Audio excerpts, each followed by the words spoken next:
அவன் இப்போது தந்திருக்கும் கிஃப்டிற்குள் எப்படியும் மொக்கையான ஒன்றுதான் இருக்கும் என்று அவள் குறுகிய மூளை நினைத்தது.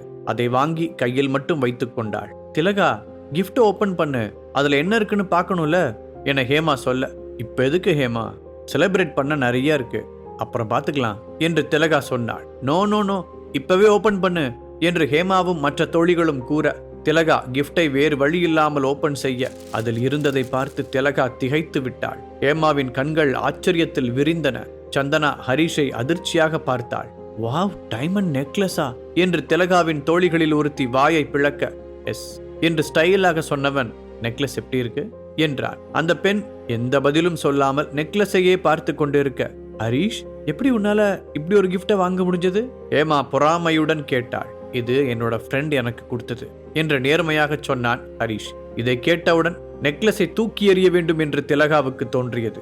ஹரிஷ், இப்படிப்பட்ட நெக்லஸையா நீ எனக்கு கிஃப்டா தந்திருக்க என்று திலகா கேட்டாள். உங்களுக்கு பிடிச்சிருக்காத்த என ஹரிஷ் கேட்க, ஆஃப்கோர்ஸ் என்று சொல்லிய திலகா நெக்லஸை எடுத்து தன் கழுத்தில் போட்டுக்கொண்டாள். அங்கிருந்தவர்கள் அனைவரும் திலகாவை குறித்தும் ஹரிஷ் குறித்தும் பேச ஆரம்பித்தனர். ஹரிஷ் மாதிரி ஒரு மாப்பிள்ளை கிடைக்க திலகா கொடுத்து வச்சிருக்கணும் என்று அங்கிருந்தவர்கள் சொல்ல, திலகாவுக்கு இது காதில் தேன் வந்து பாய்வது போல இருந்தது. ஹேமா மீதும் பரத் மீதும் மட்டுமே இருந்த அட்டென்ஷன் திலகா பக்கமும் ஹரிஷ் பக்கமும் திரும்பியது. பார்ட்டி முடிந்து ஹரிஷும் சந்தனாவும் அங்கிருந்து பிளாட்டிற்கு கிளம்பினர். அம்மாவோட பிரஸ்டீஜை காப்பாத்தினதுக்கு ரொம்ப தேங்க்ஸ் ஹரி. ஆனா இவ்வளோ காஸ்ட்லியான டைமண்ட் நெக்லஸை கிஃப்ட் தர அளவுக்கு உனக்கு ஃப்ரெண்டு யாரு ஹரி என்று சந்தனா கேட்டாள். ஒரு ஃபாரின் ஃப்ரெண்ட் என்கிட்ட இருந்து ஒரு டைம் பணம் வாங்கியிருந்தான், அதை இப்போ இப்படி திருப்பி கொடுத்துட்டான், நானும் அதை உங்க அம்மாவுக்கு கொடுத்துட்டேன் என்றான் ஹரிஷ். ஹரிஷ் சொல்லியதில் சந்தனாவிற்கு முழுமையாக நம்பிக்கை வரவில்லை என்றாலும் அவன் தவறாக எதுவும் செய்ய மாட்டான் என எண்ணியவள் வேறு கேள்விகளை அவனிடம் அவள் கேட்க விரும்பவில்லை. ஏனென்றால் இப்போது சந்தனாவின் மனதிற்குள் ஒரு அமைதி இருந்தது. அதை அவள் தக்க வைக்க முயன்றாள். ஆனால் ஹரிஷ் சந்தனாவிடம் கூறியது பொய்தான். அவன் பார்ட்டி ஹாலை விட்டு வெளியே வந்ததும் ஐராவிற்கு கால் செய்து, இம்மிடியட்டா நான் இருக்கிற லொகேஷனுக்கு ஒரு கிஃப்ட் வேணும் என்று சொன்னான். அவளும் ஓகே சொல்ல, அப்படித்தான் அந்த டைமண்ட் நெக்லஸ் ஹரிஷிடம் வந்தது. இருவரும் பிளாட்டருக்கு திரும்ப சந்தனா உறங்கச் சென்றாள். ஹரிஷிற்கோ ஆண்டனிக்கு அந்த மாத்திரையை விற்றது ஞாபகம் வந்தது. உடனே அவன் அசிஸ்டன்ட் கமிஷனர் கயல் கொடுத்த புத்தகத்தை படிக்க ஆரம்பித்தான். அடுத்த நாள் விடிந்தது. ஹரிஷ் எழுந்து ஆபீஸுக்கு புறப்பட்டு சென்றான். அந்த ஆண்டனி நமக்கு சரியான ஒரு ஐடியாவை கொடுத்திருக்கான், அதை அடுத்தடுத்த ஸ்டேஜுக்கு கொண்டு போலாமா வேண்டாமா என்று ஆபீஸ் சேரில் ஒய்யாரமாக அமர்ந்து கொண்டு ஹரிஷ் யோசித்துக் கொண்டிருந்தான். அதே நேரம் சந்தனாவிற்கு அவள் பாட்டியிடம் இருந்து அழைப்பு வந்தது. நம்ம ஃபேமிலி மீட்டிங் ஒன்று இருக்கு, அதுக்கு நீ வரணும் என்று கூற சந்தனாவும் சரி என்றாள். மீட்டிங் நடக்கும் இடம் தொடர்பான லொகேஷன் அவளுக்கு அனுப்பி வைக்கப்பட்டு இருந்தது. அந்த லொகேஷனை பார்த்ததும் சந்தனாவின் கண்கள் ஆச்சரியமடைந்தன. பொதுவாக சந்தனா குடும்பத்தின் மீட்டிங் என்பது அவர்களின் வீட்டுக்குள் தான் நடக்கும். ஆனால் இந்த முறை ஒரு ரிசார்ட்டில் பிளான் செய்யப்பட்டிருந்தது. அவள் உடனே இந்த தகவலை ஹரிஷுக்கு மெசேஜ் மூலம் தெரியப்படுத்தவும் செய்தாள். இதன் பின்னர் சந்தனா ரெடியாகி மீட்டிங் நடைபெறும் ரிசார்ட்டுக்கு சென்றாள். தங்களது ஃபேமிலி பிசினஸில் ஏற்பட்ட இழப்பை சரி செய்ய என்ன செய்யலாம் என்பதற்காகவே இந்த மீட்டிங் நடைபெறுகிறது என்பதை சந்தனா ஓரளவுக்கு அறிந்திருந்தாள். அடுத்த சில நிமிடங்களில் அந்த ரிசார்ட்டில் உள்ள ஒரு பிசினஸ் டிஸ்கஷன் ஹாலில் சந்தனாவின் முக்கிய குடும்ப உறுப்பினர்கள் குழுமியிருந்தனர். அனுராதா நடுவில் உட்கார, அவரது வலப்புறமும் இடப்புறமும் நெடுக்க சேர்கள் போடப்பட்டிருக்க அதில் குடும்ப உறுப்பினர்கள் எல்லோரும் வரிசையாக அமர்ந்திருந்தனர். நம்ம குடும்பம் இப்படி ஒரு வீழ்ச்சியை சந்திச்சதே இல்லை, எல்லாம் நடந்து முடிஞ்சிருச்சு, இனி யாரையும் குத்த சொல்லியும் யூஸ் இல்லை என்று கூறி அனுராதா மதிவாணனை பார்த்தாள். அவரோ தலை குனிந்தபடியே இருந்தார். தன் அப்பாவை இப்படி பார்க்க சந்தனாவுக்கு மிகவும் கஷ்டமாக இருந்தது. யாரும் எதுவும் பேசாமல் அமைதியாகவே இருக்க, இப்போ நம்ம கிட்ட வெறும் 40% ஷேர்ஸ் மட்டும்தான் இருக்கு. இதை வச்சு நாம அடுத்த கட்டத்துக்கு போகணும். அரா கம்பெனி உள்ள வந்து நம்மள சேவ் பண்ணதெல்லாம் சந்தோஷம்தான், ஆனா அவங்க கைக்கு நம்ம 60% ஷேர் போயிடுச்சு. ஸோ மீதி நம்ம கையில இப்போ இருக்கிற 40% வச்சுதான் அடுத்த கட்டத்துக்கு போற வழியை பார்க்கணும். அதனால யாருக்கெல்லாம் என்னென்ன ஐடியா இருக்கோ அதை சொல்லுங்க என்று அனுராதா கூற அங்கிருந்தவர்கள் ஒருவரையொருவர் பார்த்தனர். சந்தனா அமைதியாக இருக்க அவளின் அப்பாவும் அமைதியாகவே இருந்தார். சில நிமிடம் அங்கு அமைதி மட்டுமே நீடித்தது. யாருக்கும் ஒரு ஐடியாவும் இல்லையா என்று அனுராதா கேட்க, என்கிட்ட ஒரு ஐடியா இருக்கு என்று எழுந்து நின்றான் கார்த்திக். சந்தனா உட்பட அங்கிருந்த எல்லோருமே கார்த்திக்கை பார்த்தனர். என்ன ஐடியா? எதா இருந்தாலும் சொல்லு, தயங்காம சொல்லு கார்த்திக் என்று அனுராதா கூற கார்த்திக் சொல்ல தயாரானான். பாட்டி, நம்மளோட 60% ஷேர் இப்போ அந்த ஹாரா கம்பெனி கிட்ட தான் இருக்கு. அதை நம்மளால திரும்பவும் இப்போதைக்கு வாங்கவே முடியாது. மெஜாரிட்டி ஷேர் அவங்க கிட்ட இருக்கிறதுனால அந்த ராகவ் கைக்கு தான் ஷேர்ஸோட இன்ட்ரெஸ்ட் எல்லாம் போகும். அதனால நாம இப்போ அந்த 60% ஷேரை மறந்துடுவோம் என்றான். அதையெல்லாம் அப்பவே மறந்தாச்சு, நீ விஷயத்துக்கு வா கார்த்திக் என்று விரக்தியான குரலில் அனுராதா சொல்ல, பாட்டி, இப்போ நம்மளோட மீதி 40% ஷேர் இருக்கு, அதிலிருந்து ஒரு 10% ஷேரை நம்ம வித்துட்டோம்னா அதிலிருந்து நமக்கு ஒரு அமௌண்ட் வரும். அந்த அமௌண்ட்டை வச்சு ஒரு புது கம்பெனியை ஸ்டார்ட் பண்ணுவோம். இண்டஸ்ட்ரியில் நமக்கு இருக்கிற எக்ஸ்பீரியன்ஸுக்கு நிச்சயமாக நம்ம கம்பெனி சக்ஸஸ்ஃபுல்லாக தான் போகும் என கார்த்திக் சொல்ல அனுராதா சிறிது நேரம் யோசித்தார்.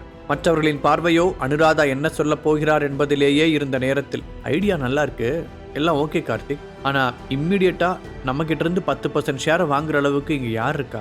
நமக்கு ஆதரவாக இருந்தவங்களும் இப்போ நம்ம இருக்கிற நிலைமை தெரிஞ்சு உதவி பண்ண வரமாட்டேங்கிறாங்க.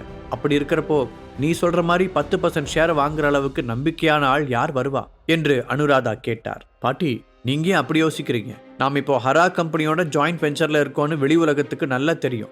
அதை நாம் நமக்கு அட்வான்டேஜாக மாற்றிப்போம். ஹரா கம்பெனி பேரில் இருக்கிற எல்லா நல்லெண்ணமும் இப்போ நம்ம கம்பெனி மேலேயும் ஆட்டோமேட்டிக்காக வந்துடும். ஸோ நமக்கு ஈஸியாக பையர் கிடைப்பாங்க. நீ சொல்கிறது எனக்கு புரியுது கார்த்தி, ஆனாலும் வெளியே இருக்கிறவங்க யாரும் முட்டாள் இல்லை. ஹரா கம்பெனியோட கூட்டணியில் இருக்கிற ஒரு கம்பெனி ஏன் தன்னோட ஷேர்ஸை விற்குது? அப்போனா அதில் ஏதோ வில்லங்க இருக்குன்னு தானே எல்லாரும் யோசிப்பாங்க. நாம் மற்றவங்க இடத்துல இருந்தாலுமே அப்படிதான் யோசிப்போம் என்றாள் அனுராதா. இதையெல்லாம் கேட்ட கார்த்திக் சிரித்தான். அவன் சிரித்தது அங்கிருப்பவர்களுக்கு ஆச்சரியத்தையும் அதிர்ச்சியையும் ஒரு சேர தந்தது. கார்த்திக், நாங்கள் இப்போ எவ்வளோ சீரியஸாக சொல்லிக்கிட்டு இருக்கோம், நீ என்னடான இப்படி சிரிச்சுக்கிட்டு இருக்க என அனுராதா கோபமடைய, பின்னென்ன பாட்டி, நான் இப்படி ஒரு யோசனையை உங்கள்கிட்ட சொல்கிறேன்னா அதை பற்றி முழுசாக யோசிக்காமல சொல்லியிருப்பேன் என்றான் கார்த்திக். நீ சொல்கிறது புரியல கார்த்திக், எதுவாக இருந்தாலும் கொஞ்சம் நேரடியாக சொல்லு என்று அனுராதா கூற, பாட்டி 10% ஷேரை ஒட்டுமொத்தமாக வாங்குற அளவுக்கு எனக்கு ஒரு ஆளை தெரியும் என்று கார்த்திக் புன்னகைத்தபடியே கூறினார். இதை கேட்டதும் அங்கிருந்த எல்லோரும் அதிர்ச்சியாகினர். என்ன சொல்ற கார்த்திக், யாரது என்று அனுராதா கேட்க கார்த்திக் புன்னகைத்தபடியே இருந்தான். அந்த பையர் வேற யாரும் இல்லை, என்னோட ஃப்ரெண்டு தான் என்று கார்த்திக் சொன்னான். வாட், நம்மளோட 10% ஷேரை ஒட்டுமொத்தமாக வாங்குற அளவுக்கு உனக்கு ஃப்ரெண்ட்ஸ் இருக்காங்களா? அந்த அளவுக்கு பெரிய ஆளுங்க யாரையும் நீ இதுவரை இன்ட்ரோ பண்ணதே இல்லையே என்று அனுராதா கேட்டார். பாத்தீங்களா, அதுக்குள்ளே என்ன சந்தேகப்பட ஆரம்பிச்சிட்டீங்க என கார்த்திக் சொல்ல, பட் நான் இதை இப்போ திடீர்னு யோசிச்சு பேசல. எப்போ நம்ம ஷேர்ஸ் ஹரா கம்பெனி கண்ட்ரோலுக்கு போச்சோ அப்போல இருந்தே யோசிச்சுட்டு தான் இருந்தேன். நல்லா யோசிச்சு தீர விசாரிச்சதுக்கு அப்புறம் தான் நான் உங்க முன்னாடி இந்த ஐடியாவை பிரசன்ட் பண்றேன் என்றான் கார்த்திக். சரி, அப்படிப்பட்ட உன் ஃப்ரெண்ட் யார் கார்த்திக் என்று அனுராதா பாட்டி கேட்க, பாட்டி, நீங்க விஜேந்திர சிங்ன்றவர் கேள்விப்பட்டிருக்கீங்களா? நீ எந்த விஜேந்திர சிங்க சொல்ற கார்த்தி என்று தன் மனதில் ஒரு விஜேந்திரை நினைத்தபடியே அனுராதா கேட்டார். பாட்டி, நீங்க யார மனசுல நினைச்சிருக்கீங்களோ அவங்கள தான் நானும் சொல்றேன் என்றான் கார்த்திக். என்ன சொல்ற Karthik? 5 times mixed martial arts world champion பட்டத்தை ஜெயிச்சாரே அந்த விஜேந்திர சிங்கையா நீ சொல்ற என்று பாட்டி கேட்டார். ஆமா பாட்டி, அவரையே தான் சொல்றேன் என்று கார்த்தி சொல்ல அங்கிருந்த எல்லோரும் அதிர்ச்சியாகினர். கார்த்திக்கு எப்படி அந்த விஜேந்தரை தெரியும் என பாட்டி உட்பட அனைவரும் தங்களுக்குள் யோசித்தனர். விஜேந்தர் வெறுமனே சாம்பியன் மட்டுமல்ல, அவன் ஒரு பிசினஸ்மேனும் கூட. அதோடு நாடு முழுக்க பல மார்ஷல் ஆர்ட்ஸ் ஸ்கூல்களை வைத்திருப்பவன். அதில் வரும் வருமானமே வேற லெவல். விஜேந்தர் பேரை சொன்னதிலிருந்து அங்கு எல்லோரும் திகைப்பில் இருக்க, சந்தனா மட்டும் தன் முகத்தில் எந்த ஒரு ஆச்சரியத்தையும் காட்டாமல் இருந்தாள். ஷேர் அதையும் விற்கக்கூடாது என்பதே அவளின் எண்ணம். சந்தனாவின் அப்பாவுடைய ஐடியாவினால் தான் இப்போது குடும்பத்திற்கு நஷ்டம். இந்த நிலையில் சந்தனா சென்று எதை சொன்னாலும் அதை யாரும் ஏற்கப் போவதில்லை. அதனால் வேணாம், நாம சொன்னாலும் இப்ப கேட்க மாட்டாங்க என்று தனக்குத்தானே கூறி அமைதியாக அமர்ந்து கொண்டாள். இந்த நேரத்தில் தான், உண்மையாவே உனக்கு அவர் ஃப்ரெண்டா என்று ஒரு உறவுக்கார அங்கிள் கேட்க, என்ன அங்கிள், உண்மையாவே அவர் என் ஃப்ரெண்டு தான், என் மேல அவருக்கு நல்ல மரியாதை உண்டு என்றான் கார்த்திக். இதை கேட்டதும் அங்கிருந்தவர்கள் இன்னும் ஆச்சரியமடைந்தனர். சரி கார்த்திக், நம்ம 10% ஷேர்ஸ் அவர் வாங்குறாரான்னு கேளு என அனுராதா அவசரப்படுத்த, இப்பவே பண்றேன் என்று சந்தோஷமாக கூறிவிட்டு விஜேந்தருக்கு கால் செய்தான் கார்த்திக். அனைவரையும் நம்ப வைக்க வேண்டும் என்பதற்காக அவன் லவுட் ஸ்பீக்கர் மோடில் பேச ஆரம்பித்தான். ஹலோ விஜேந்தர் சிங், நான் தான் கார்த்தி பேசுறேன் என்று இவன் சொல்ல, கார்த்தி எப்படி இருக்க, it's been a long time என்றான் விஜேந்தர். ஆமா, இப்போ நீங்க ஃப்ரீயா? உங்கள்கிட்ட ஒரு முக்கியமான விஷயம் டிஸ்கஸ் பண்ணணும். கொஞ்சம் ஒர்க் இருக்கு, பட் இட்ஸ் ஓகே, நீ சொல்லு கார்த்தி, என்ன விஷயம் என்று விஜேந்தர் கேட்க, இங்க ஈசிஆர்ல இருக்க ஒரு ரிசார்ட்ல ஃபேமிலி மீட்டிங் போயிட்டு இருக்கு. அப்போ ஒரு டிஸ்கஷன்ல உங்க ஹெல்ப் எனக்கு தேவைப்படுது, அதுக்கு தான் கால் பண்ணேன் என சொல்ல, நான் ஈஸியாருக்கு நியர்பைல தான் இருக்கேன், பேசாம லொகேஷன் சென்ட் பண்ணிவிடு, நான் நேர்லயே வந்துடுறேன் என்றான் விஜேந்தர். இதை கேட்டவுடன் அங்கிருந்தவர்கள் ஆச்சரியத்தில் மூழ்கினர். கார்த்திக்கு இவ்வளோ ரெஸ்பெக்டா என்று அந்த உறவுக்கார அங்கிள் தனக்குள்ளேயே நினைத்தார். விஜேந்தர் இப்படி சொல்வார் என்று கார்த்திக்கே எதிர்பார்க்கவில்லை. அவன் உடனே, சூப்பர், நான் அனுப்பிவிடுறேன் என்று கூறிவிட்டு கார்த்திக் காலை கட் செய்து லொகேஷனையும் அனுப்பிவிட்டான். எப்படி, இப்ப எல்லாரும் என்ன நம்புறீங்களா? கார்த்திக் கெத்தாக கேட்க, பாட்டி அவனை பார்த்து சின்னதாக புன்னகை செய்தார். மற்றவர்களெல்லாம் அமைதியாகவே இருக்க, இந்த நேரத்தில் சந்தனாவுக்கு ஹரீஷிடம் இருந்து கால் வந்தது. எங்க இருக்க பேபி என ஹரீஷ் கேட்க, மெசேஜை பாரு ஹரி, என்று சந்தனா சொன்னாள். உடனே ஹரிஷ் தன் மொபைலுக்கு சந்தனா அனுப்பியிருந்த மெசேஜை பார்த்தான். இப்போ நீ ஃபேமிலி மீட்டிங்ல இருந்துட்டா என்கிட்ட பேசுற என ஹரிஷ் கேட்க, அஃப்கோர்ஸ் என்று சந்தனா ஹஸ்கி வாய்ஸில் சொன்னாள். பேபி, வேற வேலையே கிடையாது அவங்க குடும்பத்துக்கு. சரி விடு, இப்போ நான் உங்ககிட்ட ஒன்று சொல்லட்டுமா என்று கேட்டான். என்னது என்று சந்தனா கேட்டாள். ஐ லவ் யூ மை பொண்டாட்டி என்று ஹரிஷ் சொல்ல வெட்கப்பட்டாள் சந்தனா. இப்போ நீ வெட்கப்பட்டதானே என்று அவன் கேட்க, ஹரி ஆமா என்றாள் சந்தனா. அப்படின்னா நீ கொஞ்சம் நிமிர்ந்து பாரு என்று ஹரிஷ் சொல்ல அவளும் பார்த்தாள். ஏய் ஹரி, இப்போ எதுக்கு கால் பண்ண? ஏற்கனவே எங்க மேல எல்லாரும் கோபமா இருக்காங்க. எதுக்கு கால் பண்ண? இருக்கட்டும், நான் என் ஒய்ஃபை மிஸ் பண்ணேன், அதனால அவளுக்கு கால் பண்ணேன். ஐ லவ் யூன்னு சொன்னேன், இதுல என்ன இருக்கு என்றான் ஹரிஷ். என்னது இது, என்னைக்கும் இல்லாம இன்னைக்கு இப்படி திடீர்னு ஒரு கால், ஒரு கொஞ்சல் என சந்தனா கேட்க, அப்பப்ப பண்ணா இப்படி வைப் இருக்காதுல்ல, அதான் இப்போ இப்படி. அப்புறம் நீயும் தான் இப்ப புதுசா ஒண்ணு பண்ணிக்கிட்டு இருக்க என ஹரிஷ் சொல்ல, என்னது அது என்றாள் சந்தனா. உன்னோட ஒட்டுமொத்த ஃபேமிலியும் அங்க இருக்க, ஆனா நீ என்கிட்ட பேசிட்டு இருக்கியே, அது புதுசு தானே என்று ஹரிஷ் கேட்க, ஆமா இல்ல, நான் ஏன் இப்போ இப்படி பண்றேன் என்று சந்தனா கேட்டாள். Because you miss me, you also want to talk to me என்று ஹரிஷ் மென்மையாக சொல்ல, ஆஹா என்று சொன்ன சந்தனா, நீ இப்ப பேசும்போது சிலதை தப்பா சொன்ன என்றும் சொன்னாள். நான் தப்பா சொன்னனா? என்னது என்றான் ஹரிஷ். அதை கேட்டு மெல்லியதாக சிரித்த சந்தனா, ஃபர்ஸ்ட் ஒன், இங்கே என் ஒட்டுமொத்த ஃபேமிலியும் இல்லை. பிகாஸ் எனக்கு முக்கியமான ஒரு உயிர் இங்கே இல்லாம என்கிட்ட கால்ல பேசிட்டு இருக்கு என்றாள். அதை கேட்டு சிரித்த ஹரிஷ், அப்போ செகண்ட் ஒன் என கேட்க, நான் இப்போ எல்லாரும் முன்னாடியும் பேசுறதுக்கு நீ சொன்ன ரீசன்லாம் சரிதான், ஆனா எப்பவுமே எனக்குள்ள இருக்கிற ஒன்றை நீ விட்டுட்ட, அதுதான் செகண்ட் என்று சந்தனா ஹரிஷிடம் தெரிவித்தாள். அது என்ன பேபி என்று ஹரிஷ் கேட்ட நேரத்தில், சந்தனா போதும் வா வந்து உட்காரு என்று அவளின் அம்மா கூப்பிட, ஹரிஷ் நான் அப்புறம் பேசுறேன் என்று அவசரமாக கூறிவிட்டு காலை கட் செய்தாள். பின்பு பழைய இடத்தில் சென்று மீண்டும் அமர்ந்தாள். அடுத்த 10 நிமிடத்தில் விஜேந்தர் ரிசார்ட்டுக்கு வந்தான். அவனை ரிசார்ட்டின் வாசலுக்கு சென்று அழைத்து வந்தான் கார்த்திக். பார்த்தவுடனே ஃபைட்டர் என்று சொல்வதற்கான அத்தனை கூறுகளையும் அவன் கொண்டிருந்தான். அவன் நடை, கட்டுமஸ்தான உடல் எல்லாம் அதை இன்னும் நிரூபணம் செய்தன.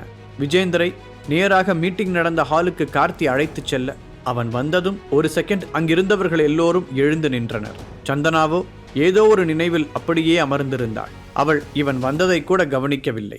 எல்லாரும் உட்காருங்க, எனக்காக எதுக்கு எழுந்தெல்லாம் மரியாதை கொடுக்குறீங்க என்று விஜேந்தர் அடக்கமாக சொல்ல, இல்ல விஜேந்தர்ஜி, இது நீங்க நம்ம நாட்டை உலகளவில் முன்னிலைப்படுத்தினதுக்காக நாங்கள் கொடுக்கிற மரியாதை என்று அனுராதா பாட்டி சொன்னார். இதை கேட்டு அவன் சிரித்துக்கொண்டே, ஐ எம் டச்ட் என்று கூற, அதை எடுத்து கார்த்தி அவனை அங்கு ஒரு சேரில் அமர வைத்தான். அவன் அமர்ந்த பின்பு மற்றவர்கள் அனைவரும் அமர்ந்தனர். கார்த்தி அமராமல் விஜேந்தர் அருகில் நின்று கொண்டிருந்தான். விஜேந்தர் அனைவரையும் பார்க்க அவன் கண் சந்தனா மீதும் விழுந்தது. சந்தனாவும் அப்போதுதான் அவனை பார்த்தாள். அவன் பார்ப்பதை பார்த்ததும் அவள் மரியாதை நிமித்தமாக ஒரு சின்னதாக ஸ்மைல் செய்தாள். இது உங்க ஃபேமிலி மீட்டிங், பட் நான் வந்துட்டேன், உங்க யாருக்கும் எந்த அப்ஜெக்ஷனும் இல்லையே என்று விஜேந்தர் அங்கிருந்தவர்களை பார்த்து கேட்டான். பாக்கெட் எஃப்எம் ஆப்பை டவுன்லோட் பண்ணி கிங் ஆடியோ சீரீஸை கேட்க ஸ்டார்ட் பண்ணுங்க.